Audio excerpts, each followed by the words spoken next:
And welcome back to the Kiev Major. Day 2 of the group stages is coming to an end. We have just one more series to go. Find out who goes through to the round of 16, or rather, where they go in the round of 16, because all 16 teams will, of course, remain in the competition. We will move on to the main event in 2 days from now. We'll have a day's break tomorrow. The players will get their rest and relaxation and presumably some preparation and watching some replays. They'll then be back for the main event, which lasts for 4 days, where we'll crown our 5th champion at a major and the 11th at a Valve tournament. We're going to head into our next game very shortly. The draft is almost upon us as well. Quick introductions for our new panel. We've got Conrad back with us once more, 1437, and Purge is with us. Always nice to have you guys back with us as well. We'll get into the draft pretty quickly as well. It's TNC versus DC. This should be, in theory, Purge, a really cool matchup, because it seems like both of these teams have been on fire in this tournament already. Yeah, and it's very different than we expected going into it. A lot of people would probably put them both bottom 4 looking at the tournament before it started, but now they're both looking really solid. It's that their performances are great. They're doing kind of interesting drafts, and they're consistent. It's something that even a lot of these players haven't had historically in their careers. Like TNC had a lot of choke problems. Demon joined them, then they got the TI. A lot of the current DC players have been in or out with success, so it's really cool to see them both doing really well. Yeah, what do you make of TNC? Why have they suddenly come out here and just hit the ground running and been so good? I think they've been around together, like some of the players, so they have pretty high synergy. They pulled out a lot of strategies they did from even TI6 and tried to evolve that. And in a way, I think a lot of teams don't respect them enough, and that's also that's also a factor when it comes to playing. Like, these guys, they have their own style. When you see in Southeast Asia, they don't really beat Faceless that much, but that's because like Faceless style will like outmaneuver how TNC play. And if the other teams would study them better, then I think they could also evolve something like that to try and beat what TNC do. Okay, we're going to talk about DC in a little bit, but the draft is up and running, so let's get into it. We've had 4 bans, 4 picks as well. Conrad, so far, relatively straightforward with this draft. Although there is a dark side. I haven't seen a huge amount of that so far here in Kiev Majors. Yeah, it's been one of the interesting things. I think Sam H just been an overall very solid offlaner so far, but the big key thing here for me is Tim's Inner Spirit. He's phenomenal in that hero. Seen it already, haven't we? Been spoiled today. Yeah, and it's a pleasure to see it again for sure. But on the Digital Chaos side, we see the Legion Commander, and that's one of Bulbo's favorite heroes, and they think it's really, really strong right now. The other thing is Demon on the Warlock. He's been playing a ton of that hero recently, and I'm thinking that that's a good safety pick for them. They feel it gives them strong team fight, a lot of different options, and going to move forward here in the draft. Yeah, I'm glad we've got a chance to see the new Digital Chaos as they were. They were, of course, Onyx through the qualifiers, came through a terrifically tough qualifying. Weren't necessarily the favourites either, came through the bottom of the bracket, Kevin, and very much the underdogs almost coming in, and now they come here in the blue, white and yellow of DC. That's quite a rise. Purple, gold, and... Is it purple, gold, and white? Purple, definitely purple. Purple and yellow. Okay. That's pretty... That's the easiest way to describe it. It's purple and orange. Is it purple? I see orange, it's definitely purple. 100% purple. All right. Definitely not blue. Too many blue teams in Dota. Definitely way too many. Definitely way too many. But it's great to see this particular, the core of this lineup. Mason coming back at a major. It's great to see him. Bulba obviously back yet again. Doesn't matter what team he seems to be in. He seems to be able to bring teams to majors. It's one of those teams where they grab like a really good player from somewhere else that got left behind in the roster swap. So it's like it's this huge underdog thing. And like you said, Mason coming back. Dubu coming off of MVP was his last really successful team. And Abed as well. It's like another talented player joining a team. Bulba getting his redemption. Demon getting his redemption. It is like the story really for underdogs. It's the Suns fan team. It really is. Well, you can't say that anymore. That's copyrighted by Suns fan, not Digital Chaos. Yeah. I think one of the interesting things for here is, Bubble kind of got his little bit of revenge. He's talking about Left Behind. Just be able to beat Liquid there. That was a very intense game, and it was very surprising to see DC take that. But now we have Demon coming up against TNC. He was one of the major factors in their performance at TI, and it's curious to see if he might have some inside knowledge or some sort of history with these guys and see how that reacts. Yeah, it'd be very interesting to see how that pans out. So, second phase bans and into the second phase picks. What do you make of this so far, Tibin? The thing that interests me the most is that Mag has been untouched through the pick phase. TNC playing against VP, losing their game. It was against both games. And Boba, we were talking about how Legion is one of his favorite heroes, but he actually likes Mag much more. And I'm really surprised that they didn't go towards that route when they were studying TNC. I think when you play against TNC, they really like to play this hard carry-ish heroes, and Mag sort of trumps that kind of playstyle because the carry that you have will eventually become an even harder carry than the one TNC will most likely draft. So going towards the Legion Warlock, they're thinking more about the laning stage, and TNC are also doing the same with the Darkseer, Earth Spirit. Both these heroes have strong teamfight, but they can also pressure Mason's lane, who typically wants to have a good game so he can create the tempo for his team. Interesting. Winter Wyvern out as well. Haven't seen a huge amount. Yeah. It's a great game for it, though. Very good against Ricky, physical damage. Very good against Legion Commander. Those two heroes, it makes a lot of sense. Not to mention that they can also combo with Darkseer. They can do Winter's Curse. If they don't get the right guy, throw him in with a vacuum more. And another key thing here is that it kind of keeps the Meepo away without having to waste a ban. Yeah, that's true. It's definitely the best Meepo counter. There's not really much else that is better than that.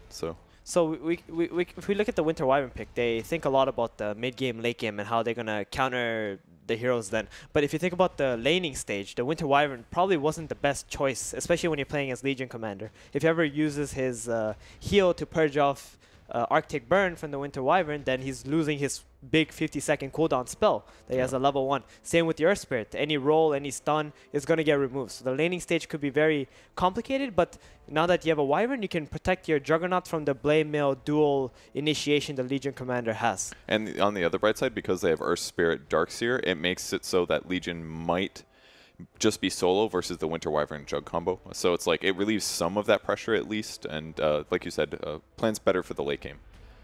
So. And I'm sorry, I didn't actually see that ban at the beginning, so I Which realized the ban for Meepo, because we missed a little bit at the beginning, so it didn't actually make a ton of sense there. One key thing is that they've given Mason his Weaver, and to me that is his iconic hero. That is his signature hero. He tends to go off on that hero and is able just to be able to protect himself and do a lot of damage and become pretty much an effective carry all the way to the end game. Yeah, well, looking at the opening that TNC had with the Darkseer Earth Spirit, I think Mason would have liked to have played Juggernaut, but picking it third there meant that they're removing that from DC, and now he has to go. I would say Weaver is more of a backup plan, actually, in this lineup. Because if they have Jug, he can actually just solo against a Darkseer and not have too big of an issue. But now, with the Weaver, he can solo, but they're not going to have that healing ward effect. They're not going to have the magic immunity that's really strong against Earth Spirit and Darkseer. I feel like his mid to late game is better, though, because they have pretty weak disable on TNC. Just like Winter's Curse and Earth Spirit abilities. So as long as maybe he's not the first person to take the brunt of the attack, like Shadow Fiend's better. Make him frontline, put the Warlock heals and the Solar Crest on him, and then Weaver can react to how TNC actually initiate and hit those low armor heroes like Earth Spirit and Winter Wyvern. Yeah, I'm really liking the Tinker ban that DC made. I think they fully understood they have no real potential to catch him, and they already wanted the Shadow Fiend, so very strong ban. I think Cuckoo plays a really good Tinker. Yeah, they seem to favor that hero quite a bit. Yeah. Not actually particularly know why, but yeah, like you said, Cuckoo just plays a really solid Tinker and really does a good job of utilizing the hero to its maximum potential. Well, think about Tinker is like a really spooky hero, right? Especially when it comes to the last pick and you don't have a Nyx in your draft already or a Clockwork. Because typically you're trying to pick your supports and your offlaner early on so that you can hide the more important heroes that are going to carry you in the game. So the Tinker, when it comes to 8th, 9th, 10th pick, it becomes really powerful. So last mid here, it's almost all right-click heroes for Digital Chaos. So something survivable against physical. That'll lane well against a Shadow Fiend is the goal. Invoker, Lina, Tinker. Most of the mid heroes that Cuckoo likes are already banned out. It could maybe be a Storm Spirit, but there is a Ricky. That's and like a Legion. Yeah. But the Wyvern can help against that at least a little bit. But the Shadow Fiend, like that's one thing about the Shadow Fiend as well, right? If Wyvern ever uses a save, there could easily be a Requiem coming out right on top of you or getting triple raised. Okay, that's a great choice. Blind, obviously, so they're going to miss a lot more often, and it's just good at killing BKB heroes or killing solo, like really high HP heroes. I think the Troll is a really solid pick here. Maybe the ulti is a little bit ineffective. It doesn't combo with very much other than like Jug, but unless you want to go DPS Darkseer. Is it time? We were talking about that just backstage. Nice. I think the combination of the Darkseer and the Juggernaut is already enough. like using the Ion Shell and going in with the Blade Fury. Okay, let's get some predictions, Conrad. Did a much better series in the last one. Can you end the day on a high? You know, I do really like Digital Chaos's lineup here. I think they have a really solid plan coming in. They got good team fight, good push, good late game. I think that's a really solid overall draft. Okay. I'm going to go with TNC on this one.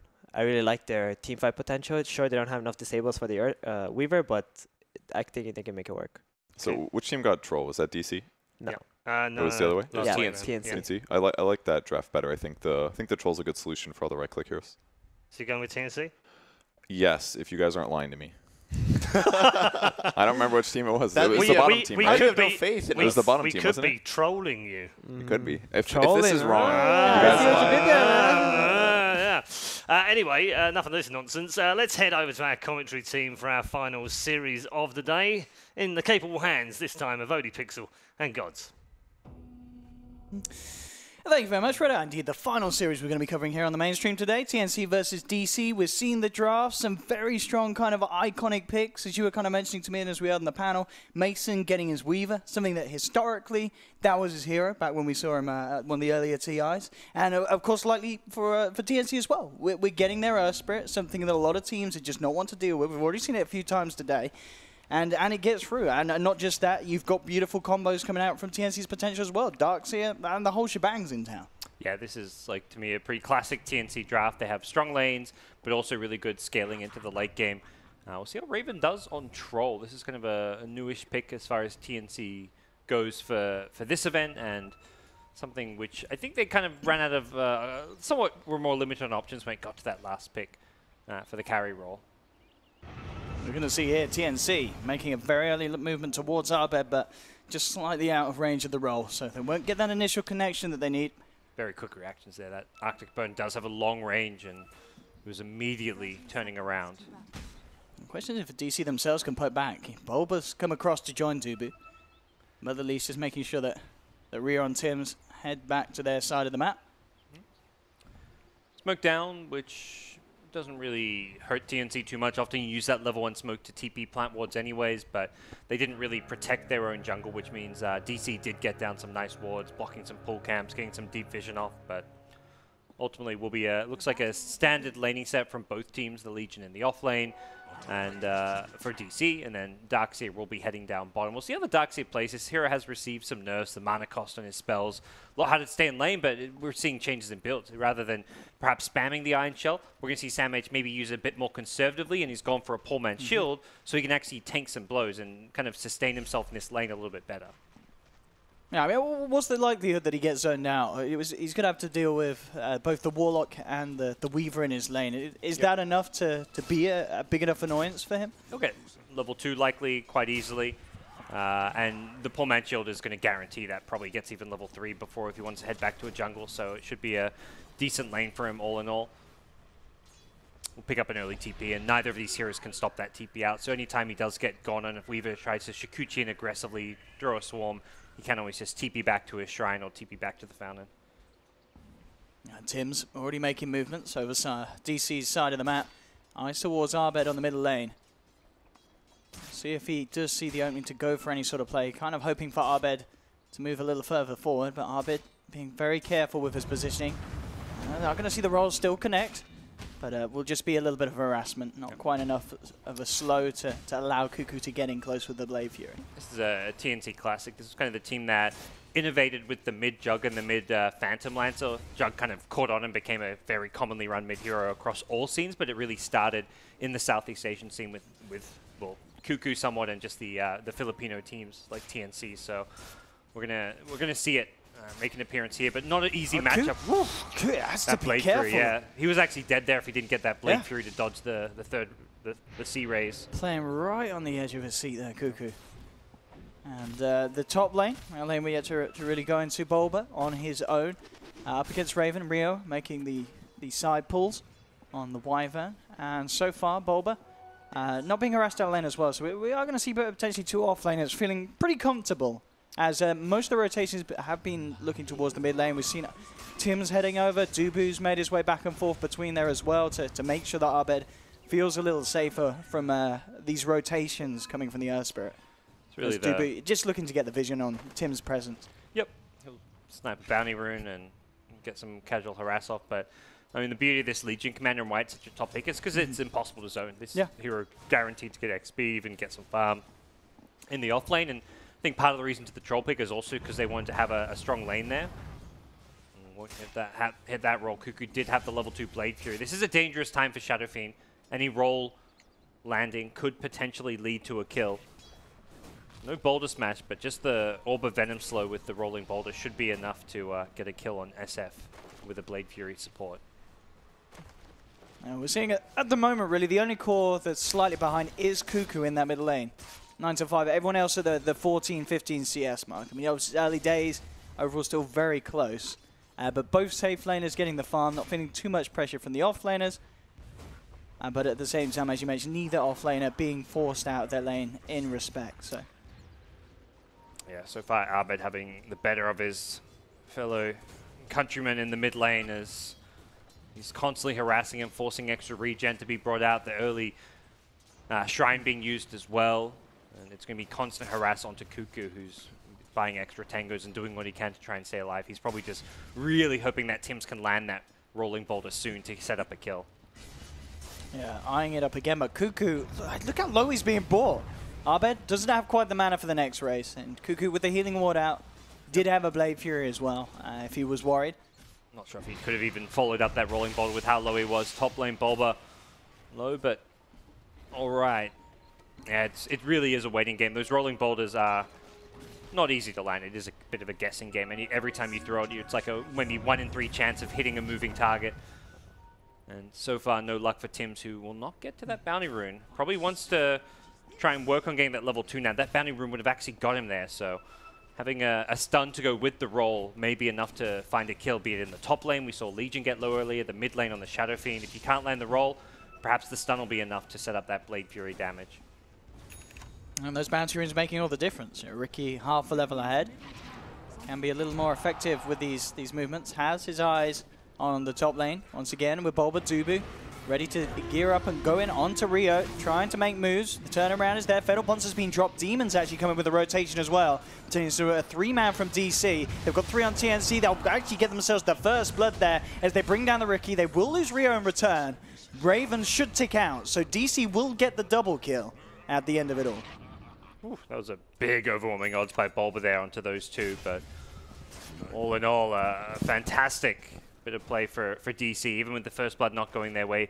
Demon not really the ideal recipient for the 2 kills. You'd perhaps rather go the way of the Legion Commander, get those phase boots going a bit faster, but either way, they get the couple of kills. The pressure on this top lane, including onto the carry in Raven, is proven to be very effective, and that's something that I think TNC are going to have to be worried about. This mid lane's not going well, and with top lane getting pressured now, you've really got to find something somewhere. Another attempt here onto Abe. Cuckoo will get the Blade Fury off. The Boulder Smash trying to stop Abe getting the right clicks through, but it won't be enough. He gets the kill onto the Jug, and with Dubin Abed chasing down, in fact the agent's coming through as well to block him off.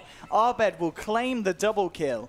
That's just so well played, landing those razors in the smoke, getting the Jug lower. It's similar to what we saw earlier, where the roll came in, and even if that roll lands, Jug Blade Fury is in, he gets right-click to death. SF is keeping him low with these razors such that where if Jug tries to walk in for the Blade Fury, he may be able to dodge the close-range raise, but he's still going to die to the right clicks, and that's exactly what happens there. Abed managing to outplay Cuckoo with the help of the Ricky support, and things go from good to great for this DC early game. And it really does seem like it's just a lack in how much Tims is able to do on the Earth Spirit. An Earth Spirit, that player that's just renowned for how solid he is, but he's having a rocky opening in this game against DC.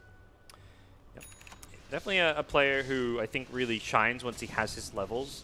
And those mid-game, late-game team fights is where Tims has made a name for himself with like these multi-hero boulder smashes. His early game is perhaps not really where he's really known for shining as much, but right now, definitely the weak point for TNC start has been the inability to find kills on the Shadow Fiend, and even that top lane rotation proving to be better played by the Ricky. And I mean, again, they try and go in on Arbit in the mid lane, but Tims, he rolls in after the Jug's already dead. This mid lane is just, it's an absolute disaster. Top lane, duel comes through from the side of DC. They won't get the bonus damage, but they do get the kill. Demon on a killing spree on this Warlock. And 7 minutes in, it is beginning to look like a bit of a shambles here from TNC. Absolutely. I mean, it's not really the expected place for the Warlock to be. You think this hero, oh, just sit bottom, zone out the Darkseer. If Weaver's fine, go for some pulls, get some levels and farm. But no, Demon wants to apply pressure. This is a support player known for his aggressive moves. Sometimes he gets too aggressive. I mean, the classic Jimmy plays kind of stem from the fact that this guy would go for these risky plays that no one else would go for, and we're kind of seeing it in his playstyle here. He TP's top, he looks to help out and support Bulba, he gets a double kill, now he gets an extra kill off of the duel.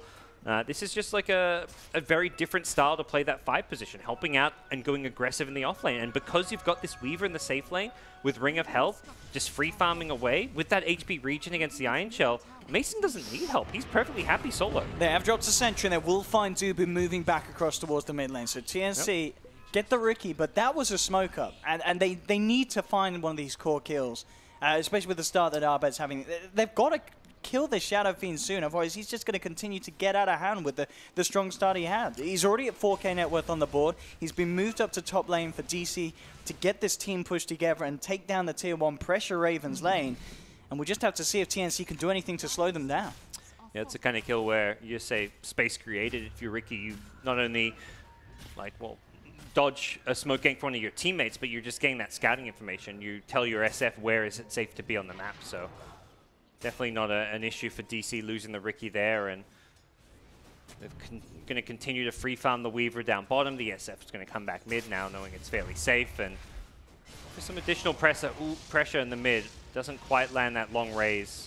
Kuka still has to be careful. Again, these right clicks from Arbed just punching through the Juggernaut. Kuka will have to activate the Shrine. There'll be another raise. Is it going to be enough? Not quite enough. The infused raindrop just saving him, but it may only be for the time being because Dubu and Arbed move forward. Omni Slash, the bounces aren't going to be enough at that low level. And another kill in the mid lane. Top lane though, TNC finding some vengeance. They'll bring down Bulba on the Legion Commander, but in return, Mason's actually moved up to this top lane. Raven just has to TP the hell out of there, and DC will at least find the Wyvern in return in this top trade.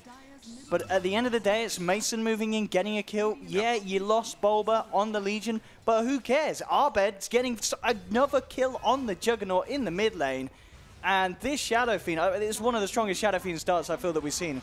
Oh, no, this is a hero not necessarily known for kind of snowballing in the laning stage. Like, he's just completely dominated his lane and managed to find kill after kill for himself.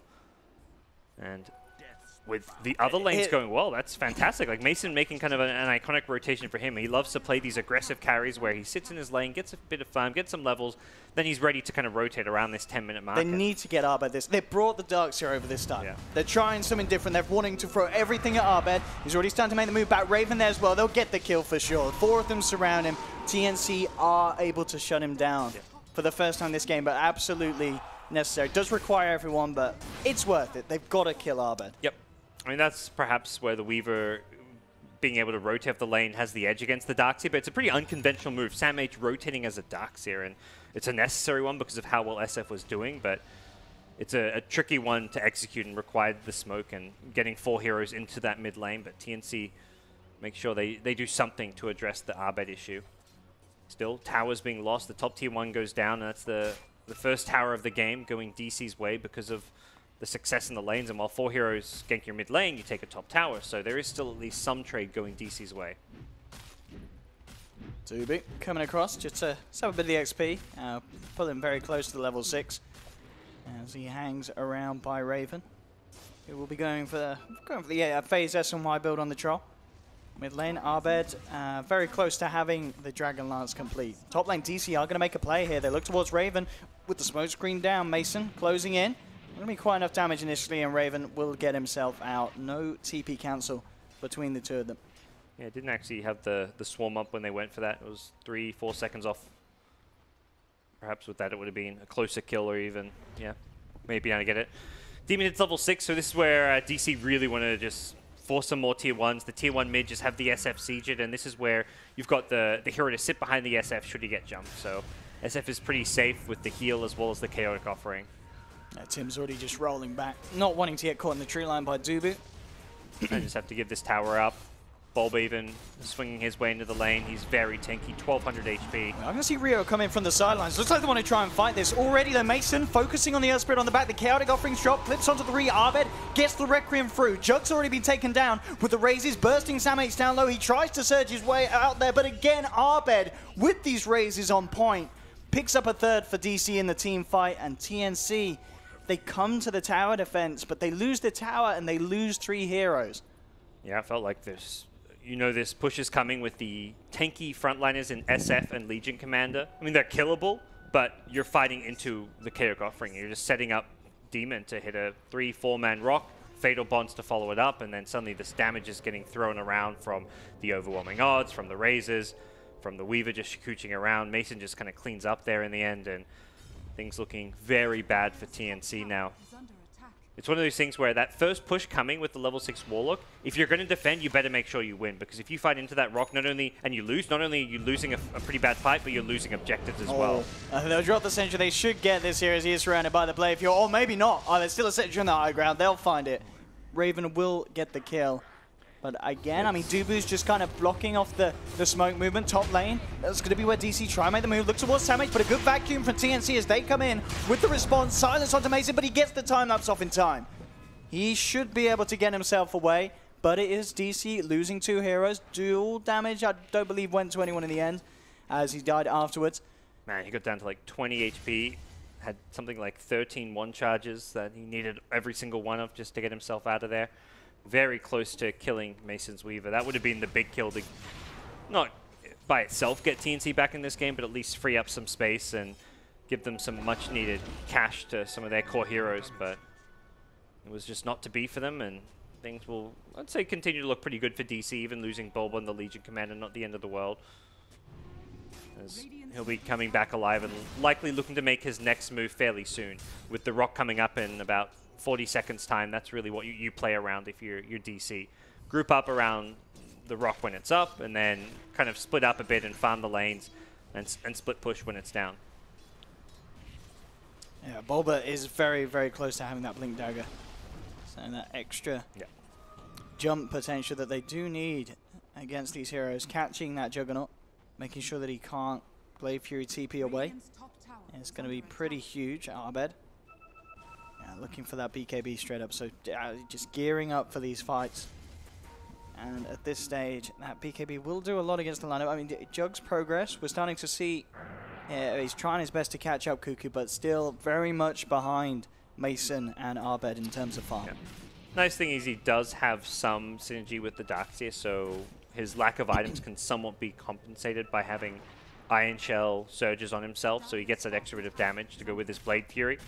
And especially in these early game stages, like if you're trying, that's why I think a big reason why TNC want to defend these towers is because they feel like even an underfarmed Jug can still be effective. You've got 3 points in Healing Ward, level 4 Blade Fury, Iron Shell. The damage is definitely there and made up for with the lack of items by having just these levels and spells that can kind of dish out good amounts of damage. But DC with a blink and can have all the tools they need on their bottom lane, looking to try and push and siege, it seems. Level 2 ult, of course, as well on Abed, with the experience he's been getting, hitting to level 12. TNC, they are going to come forward. Who's going to get the first jump? Cuckoo already moving into the tree line. Bulba may be spotted out. The thing I really like about this move is they've left Weaver top, so Weaver can continue to pressure that tier 2 tower, and Weaver very mobile, so if a fight does break out, he can quickly TP bottom, shikuchi his way up the lane. It doesn't take him too long to get to the fight. With that said, you don't want that fight to end and be lost in the first 5 seconds, because it will have to require the TP time as well as the shikuchi to get there, but that's what the rock gives you. If they commit on the SF, you rock, you buy some time, you try and reset. Weaver's TPing in and he's looking to clean up, so they don't fully commit like the 5-man push, they leave the Weaver top, and that also forces TNC to keep a hero top. Darkseer's kind of camping in this top lane, constantly trying to defend, push it out. Weaver's trying to not let that happen, so both teams trying to keep this top lane occupied while defending this bottom lane if you're TNC. DC will actually swing across towards middle. Maybe seeing if they could catch out Cuckoo. He's already backed up into the jungle. Bulba moving forward. Will spot him out, jumps in, gets the lockdown. The Healing Ward's out. Arbed and Demon, will they have enough damage to bring down the Jug? Oh, the Cold Embrace is going to save him. No, the nuke comes through just at the right time from Bulba to finish off the kill. In return, the Winter's Curse and the Wall combo comes out. Arbed brings up a big Requiem to bring Tim's down low, who can't quite finish off the kill onto Bulba. 2 dead on TNC and Mason. He's moving in for more. Raven will finally manage to finish off Jimmy, but it's going to be, again, another trade that ends very costly for the side of TNC as Mason does pick off Rio. Ooh. And they get the 3 for 1. One of those moments where that overwhelming odds almost looked like it must have been very close to not killing the Jug there at the start. It was probably just enough damage with the 2 heroes to get the kill. If it doesn't get the kill, perhaps an Omni Slash turns it around. Didn't have healing ward, so it was going to die one way or another. But TNC do not find the result they'll look for. Still level 1 Omni Slash, so really needs that second point. Doubles in effectiveness as far as the overall number of slashes, so have to try and perhaps play around that level 2 ulti timing. But for now, yeah, DC getting themselves another good fight. And they didn't even have to use the rock. That's fantastic. They held on to it. Jimmy did end up dying, but he just didn't need to drop the golems, as it was still a convincing fight for DC, who just continue to have these 2 top leaders on the net worth board. You know, Bulba himself isn't that far behind. Yep. He's ahead of Cuckoo's Jug and is on par with the Darks here at this stage of the game, looking for that Blade Mail next. Already, though, very, very deep movement from Dubu as he looks to scout out Raven. And the rest of DC are making their way back over to TNC's half of the map. Winter's Curse is back up. There'll be no wall if a team fight does kick off. It looks like DC just looking to secure the vision around this tier 1 bottom. Make sure that they can get themselves a clean, safe objective, which is going to put Arbed pretty much in a position to pick up a BKB. It's going to be a very, very early BKB and a very, very hard to bring down SF, especially with the Medallion Solar Crest eventually that Jimmy's going to be picking up. Both the 2 carries, SF Weaver, very tanky, durable at this point. They both have their big first item that give them a lot of survivability. SF with all his HP, and now the BKB. Weaver with the Lincoln Sphere, has some HP regen mixed in there as well. This allows DC to essentially force objectives. They can just go 5-man Roshan. It looks like that's going to be the first play. And then you go 5-man some towers. So very difficult for TNC to play into this one. They've got some teamfight synergy, as we saw earlier, with the vacuum into Winter's Curse. But the great thing about the builds on the 2 carries is they're very tanky, but they don't actually do a huge amount of right-click damage. So they're not going to kill each other in a Winter's Curse. Well, they found the Ricky. The dust finally comes out, and they will finish him off, but Roshan's already fallen. Arbed's picked up the Aegis, and this is a fight that TNC, they want to be very careful about poking their heads any further into. There's an Aegis on that SF. Tier 1's very low, so TNC will be able to finish that off. Let's see if they can get anything more out of it. It may just be a simple swing round to bottom to clear up another Tier 1, but they have to respect the power of DC at this stage. Yeah, with Ricky respawning, I don't think they can force much themselves. They'll be the ones on the defensive just by the nature of having this rock online. And the Ricky, pretty key hero to have alive for DC. He's the vision hero. He scouts things out. He finds the backlines. Ideally, you want to be finding that Winter Wyvern as early as possible in a fight to try and isolate him, bring him down, prevent any kind of annoying Winter's Curse coming out into a battle. And as a result, DC do seem to be perhaps posturing towards pressuring this mid and top lane, but TNC have applied a lot of pressure bottom, and this is just a lane DC kind of want to ignore bottom, but the problem is they're pushing a lot faster than you are just by the nature of being in the lane before you actually manage to pressure top. So TNC are actually going to get some objective despite the fact Aegis was acquired. They will get the dual jump in. Immediate win there as they find Tim's on the sidelines, and already DC are trying to move in for more. The Golem will be dropped onto Cuckoo. They'll look for the chase down as the Jug Boss on the side. They finish off the second support. Wyvern's out and down. Bulba finishes the double kill. And again, DC just halting any attempt of TNC to try and get objectives complete. Yep. 17-8, their 2 cores still remaining on top. Raven's doing his best to keep on par, and he is. But still, Cuckoo's struggling to get himself back into this game on the Jug. It was a good punish. It felt like DC didn't really want to defend bottom because they've got Aegis, they've got BKB, Lincolns, they want to be 5-man pushing, but it got to a point where it's like, they're pushing faster than us. Like, come on, we're much stronger. Let's go and show them that. They've got Rock, they drop it just to stop a Jug. Blade Fury TP out, why the hell not? It's a big kill, it's a core hero. They're ahead, they may as well get a little bit further ahead. Sure, it's not a rock being used to take an objective, but they've still got Aegis, so they still can force those objectives with SF posturing in this middle lane, looking like he wants to start chipping at this tier 2 tower. But even without taking these towers, it's still a pretty straightforward teamfight victory for DC. You pick one with Jewel, you throw a rock to kill a Jug. I mean, once TNC find themselves in a 5v5, they just have to run and cut their losses. And that really is going to be the thing as well, talking about throwing a rock. There's very little ways that they can catch Mason on this Weaver. It's kind of down to Tims to hit that initial boulder smash or silence.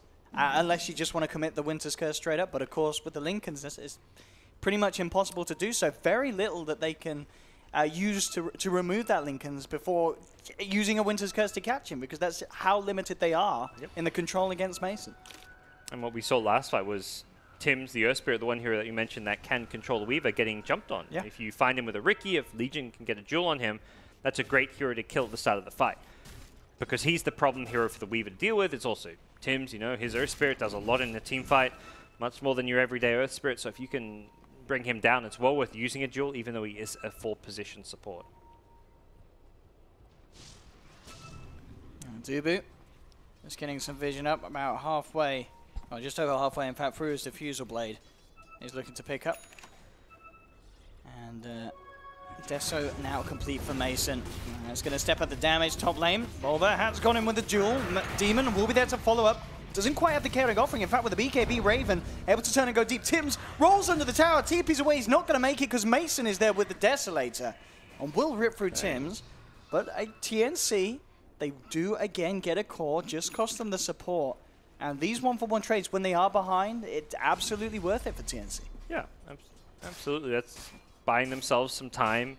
With Aegis up, you don't really want to fight into a 5v5 or put yourself in a position where you have to defend towers against a 5-man Aegis push. So that's why they were split pushing bottom, finding a pick at top. These are the kind of disruptive plays you can make to deter, well, not even deter, but just to outright prevent your opponents from being able to 5-man down the lane. DC really want to use this Deso pickup with the Aegis to just take towers, but Bulba gets picked off top. Suddenly things not so straightforward. The Aegis is going to be expiring soon, so end result is that all your tier 2 towers are still standing, at least for now. Not about to be changed, but you've still got 2 tier 2 towers up on the map, and that's with the Aegis being picked up as well as a Desolator. So DC don't take a ridiculous amount of objectives off Look of at the this Aegis. wraparound there from TNC. They want to try and punish DC for coming across. They've got the set entry onto Mason with the follow-through suns. They try and purge it off. Can they save the Weaver? They can't. The vacuum wall combination comes through. Arbed will put the BKB, get the Requiem off, but the bashes from Raven controlling him. The Winter's Curse is there out as well. Arbed has to get himself the hell out of here. Raven looking for the chase down. Demon with the heal will save Arbed, but he pays with his life. They do lose the Wyvern in return as Dubu's trying to do his best to come in and make sure that they come and find some sort of trade, but TNC will end up cleaning him up as well. Raven getting the godlike with that triple kill. And DC just getting caught absolutely off guard by that wraparound from TNC, and Sam H just with a beautiful vacuum combo. Yeah. There was some incredibly fortunate, beyond lucky/skillful plays from Tims there. The silence gets purged off by the Legion commander. As that happens, the boulder smash hits him. If he uses that press the attack, 0.1 seconds later, he purges off the stun. The press the attack gets rid of the stun or the silence, or both, but the stun hits as the press the attack goes. So he managed to... Tims knew. I mean, whether he probably sees the Legion running in to use it. I don't know whether he he's trying to time the stun as the silence ends. Perhaps Bulba could have waited an extra half a second until the stun was thrown. Either way, getting the stun right after the press the attack meant that it didn't purge off the stun, and that was where Weaver actually ends up going down, because if you purge that stun off, he gets time-lapse off. Yeah. Very different fight. You've just committed everything on a Weaver who lives, and there's a big turnaround, so that was the kind of deciding factor there. Can't quite do enough about Arbed, though. As Arbed still very, very strong this game with the Hurricane Pike BKB. Cuckoo has finished up the Manta Star, so he's got a little extra survivability himself and can try and juke his way around DC's lineup. But yeah, Raven, with that triple kill, putting him at the top of the net worth. We'll see how he wants to develop his build. Looks like it will be the Vlads he's queuing up. So really playing for the team here with this item build. Ooh, wow. Yeah, that's after. I mean, he's the most farm core by a big margin. So going for a Vlad's when he is the hero, you're hoping to dish out the most damage. But definitely a game where, I mean, armor is going to help a lot. It's all physical damage. The life steal, there's a lot of going to be head-on-head, just right-click battles between him and the Weaver, the SF. Even heroes like Ricky and Legion Commander. Vlad's is going to help even just if you're getting jeweled up or something. So bit of a different, more utility pickup, but hey, it's an item that is very valuable, and I think it suggests TNC are expecting fights to go on now. They want to be as strong as possible because this next Roshan is coming fairly soon. So Roshan is going to be on the mind of both these two teams going into this kind of 30-minute stage of the game. And that's where you want to buy whatever items you can get for this next. This next big team fight is going to decide things like who gets Roshan, who takes the next few big towers. Unless a team like DC can force a free Roshan by pushing out lanes, but maybe not so easy at this point, considering TNC's recent success. Simple tier 2 for tier 2 trade between the two sides. And with the Solar Crest, of course, now done on Jimmy, it will be that extra little hard to take down these DC cores if Jimmy's able to get himself in the right position. It's like MKBs are going to be pretty crucial to deal with DC's lineup. We're going to see a Butterfly SF. You've got Solar Crest. Definitely need MKB on Troll probably after the Vlads, but I think Raven thinking about going in on this. In fact, he blinks forward here into DC's lineup. He's just bullying them away. Raven feeling incredibly confident. Belbo will jump forward, looking for duel potential, but Raven already on the retreat. Dubu with eyes on Cuckoo. Rio is there in the sidelines. They have a Winter's Curse. TNC. What's the plan here? They're going to look towards Pulver. Pulver pops the Blade Mail. We'll get the duel off the counting offing shots as well, but in fact the Golem ends up turning around, beating into Arbed. He's been buffed up though by the Solar Crest. Raven will be protected for the time being by the Cold Embrace. Dubu chopped down. They've lost 2 on Digital Gados, but Arbed with the big ultimate, forcing TNC to scatter. Jumps forward with the Hurricane Pike. Looks like it won't quite get Cuckoo, but it's a close one, and 2 for 2 ends up being the trade. Mason will find Sam H. Ooh. Not a bad fight for TNC at the start, but once the BKB-SF swoops on in, things quickly swing back the way of DC, at least momentarily. Mason doesn't really clean up all too much. Darkseer goes down, but the other cores do get themselves out of there, so not really heavily won by either side. Perhaps small victory for DC getting the kill on the big bad troll Warlord. Yeah. And the fact that Arbed, again, you know, we saw him get picked off that one time when they sent 4 heroes down the mid, but since then, you know, he's 8-1-7. This is a very, very big SF, and the same can certainly be said for Mason. I like the way they deal with the LC. Jug just blinks in and Blade Fury's in front of the LC, almost daring the LC to duel him, because if he gets dueled, he's Blade Furied, so you're not going to see any like spells being thrown in from the side, and he's able to just kind of dish out some decent damage while that's going on. So look at this, Mason. He wants to fight. He's come up to the high ground. Raven and the boys will TP across. DC forced to back down to the low ground. Raven maybe seeing if there's chase potential. Arbed hiding in the pit. In fact, well, Raven, he hunts him out, jumps straight forward. The Hurricane Pike out will be there from Arbed. TNC being very, very careful about how they go about this engagement. Rio does have Winter's Curse back online. Both teams keeping themselves grouped up together, preparing for potential fights. Such an important Roshan. TNC want to try and perhaps find a jump very soon before that Warlock Rock comes back up, but not sure if that's going to be all too easy. They will scout Roshan, but putting themselves in the pit is perhaps not really the ideal play, even with Rock on cooldown for another 30 seconds or so. It is DC who will kind of remain with a vision advantage in some ways because of the Ricky's ability to move out and scout these backliners, as well as just whoever is kind of pushing out on the TNC side. Even with TNCs having wards on the around the Roshan pit, they're very defensively placed. They're on their side of the river. They haven't been able to move out across. They've had to kind of plant these as far back as possible. So DC with the edge as far as positioning goes. 31 minutes in, completed Butterfly for Arbed now. So that evasion, as you mentioned earlier, really going to be an issue for TNC. Definitely a problem.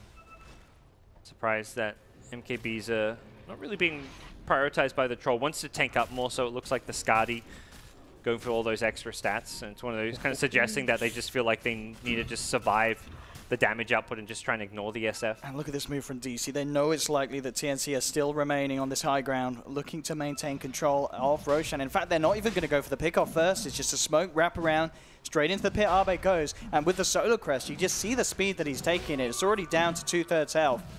It's going down incredibly fast. TNC are smoked up. Will they actually move over to the pit in time? That's the question. Bulba there, ready to dispel potential smoke, and it's already fallen. The damage, the speed that they can take it is too quick.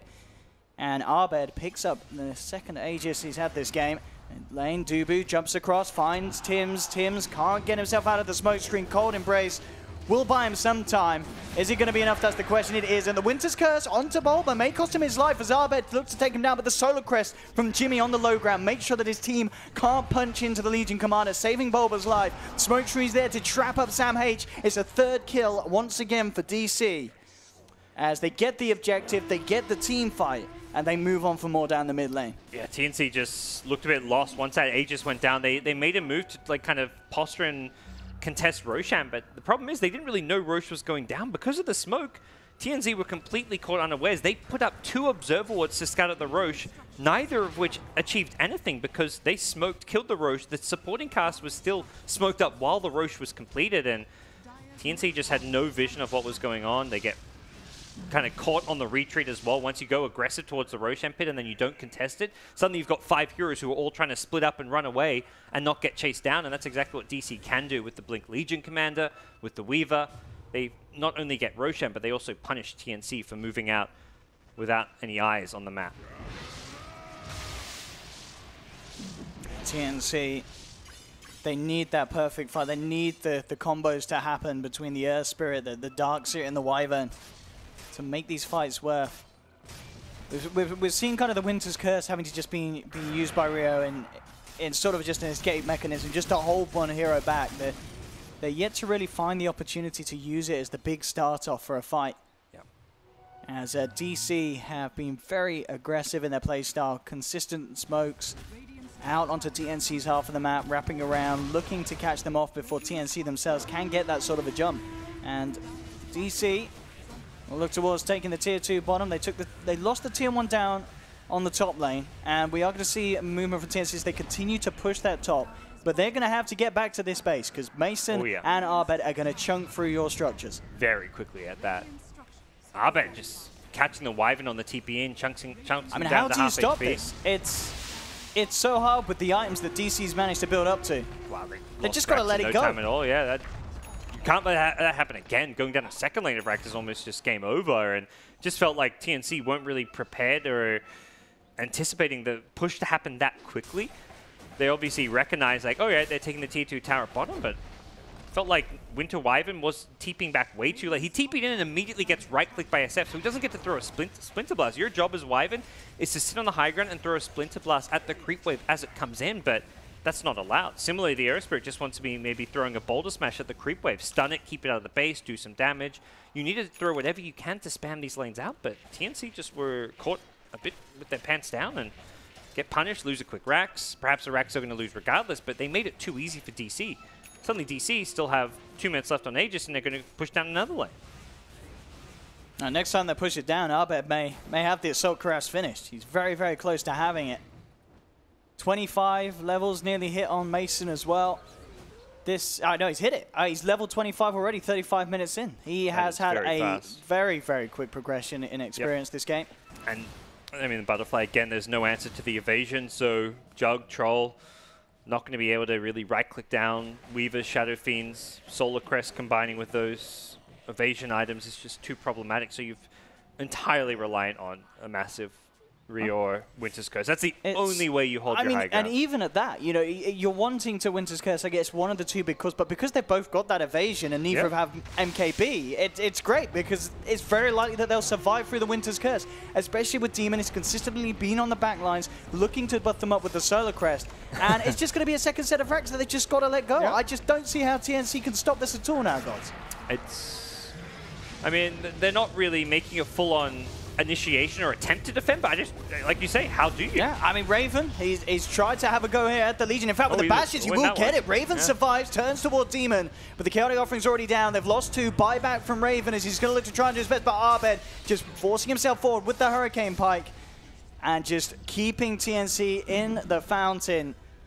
A second set of racks for DC. DC just having what's has been a pretty beautiful game from the 37 minutes in. Abed having the lane of his life and moving on for more. Raven will jump down, looking for Demon, the potentially easier kill, but they just surround him. DC Cuckoo is there with the Omni Slash. Dubu and Demon falling low, but the Shadow Word keeps him alive. Abed just pops the BKB, moves back up to the high ground with a quick raise, brings down Raven. That's Raven on the dieback. Cuckoo's trying to find Demon, but Demon just TPs out underneath his nose. He'll survive. Abed comes back for the kill on Cuckoo. And GG is called. It's all too much for TNC as Digital Chaos looking off to a very strong start in this series. Whew. This was, I mean, from the start, they just played some incredibly fast-paced Dota.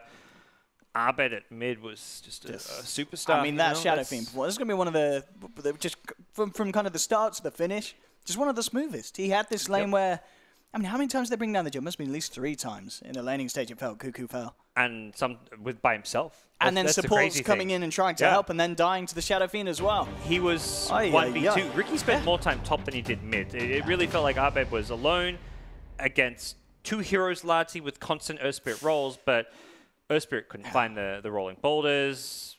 Jug just kept getting hit by the razors, and Abed just outplayed them. And Mason, of course. You mentioned me before, you said this guy, Weaver's his hero. He had a brilliant game. Took level 25, 35 minutes in. Incredibly quick on the levels. The item build was beautiful. And good old Bulba. You know, he was there. He managed to get the duels off. He was solid. And, you know, it was just little things like that. The fact that he had this lane at the start where he made sure that Raven didn't get too far ahead. Raven did do a great job, though, in terms of catching up. Turned to the jungle. Was able to keep himself on level with the farm, but at the end of the day, it's just not being enough against the cause of DC. I think one of the key moves in the early game that really, I mean, other than Abed just winning a 1v2 mid lane, like that obviously fantastic in itself, probably the highlight for me, but the other big move was Demon moving to the off lane. Most Warlocks would probably have played greedy, stayed bottom lane, used pulls, just tried to get some farm, but he just went straight to the top lane, contested the lane, and put on a ton of pressure. So I really like what Demon did with his play this game too. Absolutely, but strong stuff there from DC as we'll head back to the panel and Red to hear what you guys have to say about the game one. Yes, indeed. Thank you very much, Owen. Yes, we'll go back to our commentary team, of course, for game 2. A very good game from DC. No chaos, plenty of precision on their part as they've taken the opening game. We're back with our panel once more. Conrad's back with us, and Teban, of course, Kevin as well. Kevin, we'll start with you. What do you make of DC overall? Because they seem to have come here not really valued very highly by experts or the fans alike, and yet they're delivering some real quality. Yeah, they're playing super well. Their execution is great. It seems like they're all on the same page. They're definitely impressing me there. The part about that game that I kind of realized watching the game a little bit, the draft made more sense to me as I saw the game unfolding. I didn't think that much about the Legion with the Warlock, and we were talking about how Magnus didn't get picked and stuff like that. But with the Legion opening, it guarantees that their offlane is going to be able to crush a lot of carries. Then it forces your opponents to actually be really careful what carries you pick, because you have to worry about that matchup. Because I was thinking, why not just put a different hero mid? Put the Troll against the SF, so Abed doesn't have the easier matchup or something like that. But then you have a Jug versus Legion, which sucks. And then they followed their Troll pick with a Warlock. So it's like, right off the bat, they have this insanely strong dual lane. It makes this already good offlane hero even better. And it just forced them to force TNC to focus so much on making their safe lane better, and it put them in these weird pick spots, I feel. And I just feel like it opened up the game possibilities so much and allowed Abed to own his lane, and then they gave a safe lane to Mason on the Weaver. The draft was actually amazing this game by DC. Yep, let's go through the match highlights. Conrad, what do you make of it? I mean, I think they played phenomenally. I really like that lead commander pick as well. It is A, both just a comfort here for Bulba, B, press the attack. We saw at the very end, being able to A, both save Shadow Fiend, and then B, he's just hitting towers so quickly and doing so much damage, especially once he gets that full build. We talked about it pre-game, that TNC were taking a risk with their draft. They took the Wyvern against the Legion commander. Although the Legion was first pick, you could already plan to have a lineup where you're countering this hero, at least through the lane, so he doesn't have a good game. But taking the the risk of picking the mid-game, late-game oriented lineup and risking your early game, I think DC just punished them in that aspect. Like, the Shadow Fiend completely crushed mid lane, and the Legion got a lot in the off lane, and once DC started rolling, I think the game was just way too fast-paced for TNC. We saw this fight right here. TNC get a good pick on the Weaver and then take this team fight, but it still wasn't enough how much they got off the map after they got those 3 kills. Yeah, I mean, you mentioned pace. Something we normally would associate with TNC. You know, they like playing at pace. They like running at you. They like having this high-paced gameplay. And yet this one, they couldn't keep up. Right. There were some people who are comparing TNC to the old MVP, right? But if you look at DC, they got the original MVP player, Dubu, and he's done a really good job at making DC into this really fast-paced oriented team. Him and Boba playing against them a lot. They're very quick on actions, and they can already see the next step in the game rather quickly. Yeah, great game again from Abed. It just really has shone at this major. It's great to see players coming through like that. Always had the talent, but just hadn't had a chance to show it off, and here he is. I mean, I think he got to show it off back at TI5, I believe, when he was coming in with Execration. You know, everybody saw him on that Meepo, and everybody said, wow, this kid is going to go far. That's true. And then, you know, look at him now on a team with, like I said, you know, people like Bulba and people like Dubu, you know, able to really work around him and, you know, almost craft strategies around him. He's definitely that star player, similar to Miracle when he first came onto OG. And just gives him the space and the way, the backing to make him shine. Does it have that feel to you, Purge? Yeah, absolutely. I think the difference, though, is just that he seems more confident now. I don't know if it's just the fact that he's got a stable team around him, that he knows he's going to get to multiple ends. It's not like he gets it into a qualifier, he wins it, he's got this one shot. It's like he feels he's on a good team, he's going to have the resources. That's the kind of stuff that I think plagues a lot of the C teams, that they don't have that same consistency and support structure and knowing that they're going to stay in the scene if they maybe have a bad game. And he just plays so confident right now. Like, that was amazing. It's a good all-rounded team in a way, isn't it, Steven? It's got that mix of kind of very deep experience and players that have been there and been at majors before and TIs, and then that youthful exuberance of being able to go crazy in a match. Right.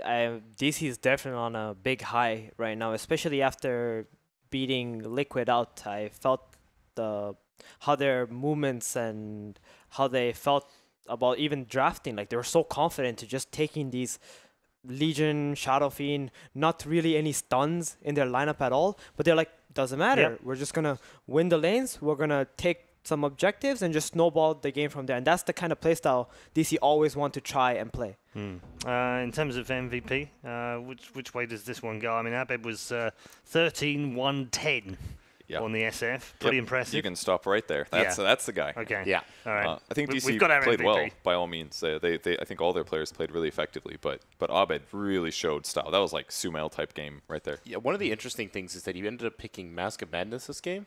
And that's something that you're definitely not seeing on a lot of Shadow Fiends. But when you think about it, wow, that synergy with that and just being able to right-click like crazy, especially when you get something like Lockdown with Bulba or, you know, a nice Warlock ult from Demon, you really start to see that damage hit. Yeah, I think it's just so that he could guarantee kills on heroes that weren't Cold Embrace. Like, if you're against a Troll and a Jug, the name of the game is doing more single target damage and more attack speed than them, and, you know, a balance of evasion, armor, stuff like that.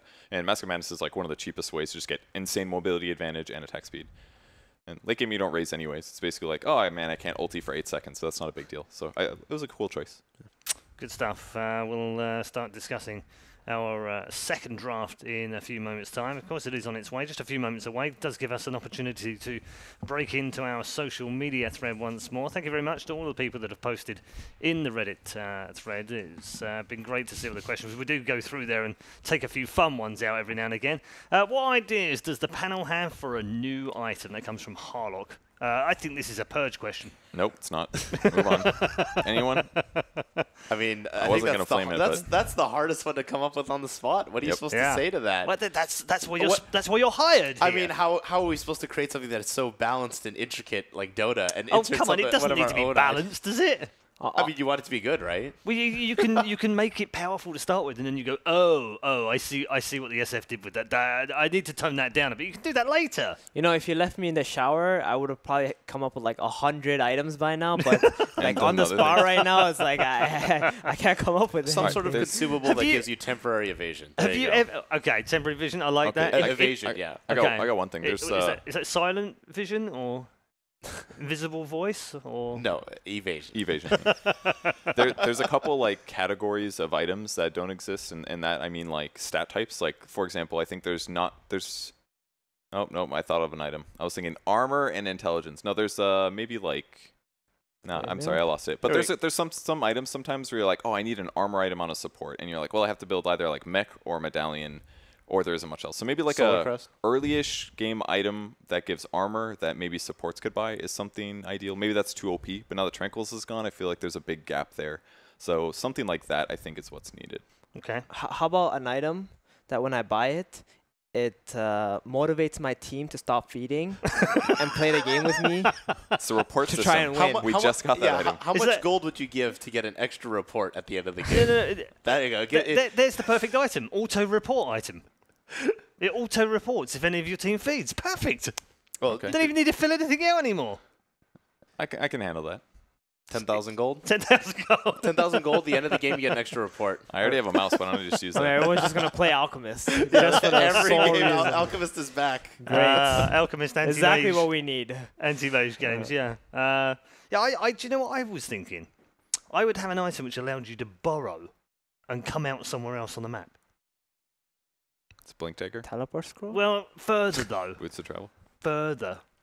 How much would it cost? Blink Dagger and Aether Lens put together. I'm thinking like, You're like in cross map. yeah, I'm thinking like, in that Mega Creeps game we had earlier, It would right? ruin, like, you could 3 literally heroes at burrow least. and then be in their That fountain. would ruin like 3 heroes, Paul. That would ruin Io, it would ruin Underlord. See, I didn't say it was going to be a Prophet. good idea, I Kevin. mean, there did are I? some Okay. custom games from Warcraft 3 where it's like a Dota map, but they have portals on the 2 side lanes. So if you walk through one portal, you come through the other portal out the other lane, and then you can like just keep See? going back and What forth. a rotation. Yeah. Portals. That's what we need. Sure, why not? Yeah, I'm fine with it. I mean, Kevin like at hates it, 7.0, so like we got talents, right? No one ever thought such thing would happen, No, but it was an quite. amazing addition to Yeah, the game. I love That's it. great. You end up cross promoting, other Valve games like Portal, right? Boom, problem solved. You know? Yeah. Well, I think we've fixed everything that Valve need. Yeah. I'm sure they'll be very happy. Let's take another question before we head into our draft. Of course, it is our second draft. DC already 1-0 up. Your kid picks an esports career. What would you hope he or she achieves? At least 4K MMR. Okay. How do you have an esports career with 4K MMR? I yeah, did. I was. No, your kid picks. I was Chooses. a manager. Okay. That's what I was going to Picks. say is don't become a manager. There you go. Problem solved. Make some real money. Look, I'm just saying there's a lot of people out there that are like, I want to be RTZ, but very few people can be RTZ and work hard enough to be RTZ and are smart enough to be RTZ. And if everybody was RTZ wouldn't really be RTZ anymore. In some ways, going above 4K MMR is bad because then they feel like they could reach it, but if they just can't reach it, you're like, well, sorry. I mean, Go to back be to school. honest, you should discipline your child to only pick to be, get into an esports career Pick OP if they heroes. reach 7K MMR first. You gotta set Yeah. some kind of goals or that's whatever. fair. If you don't set some goals and then they're like, yeah, I just want to be, it doesn't Yeah. work. Right. No real ambition there. Okay. Interesting. You can have the You've idea, all but you have to try Yeah. Yeah. and be successful. And when all else fails, become an analyst. Yep. Those that do, Yeah. no, those that can do, Don't those say that can't talk about it. Don't say Yep, Talk right about here. it, teach. Right here, etc. guys. Yeah, I think Best we're example, okay. right? Yeah, well, now we've got this. The boys are back in their rooms ready to play, it looks like, and they'll get into the second draft very shortly, as you can see at the bottom of your screen. Digital Cats 1, TNC Pro Team 0 right now. We are at the end of Day 2's group stages, and we are headed in to our second draft in this best of 3. DC on the verge of claiming a victory. I want to point out before we head into this draft, the bands are going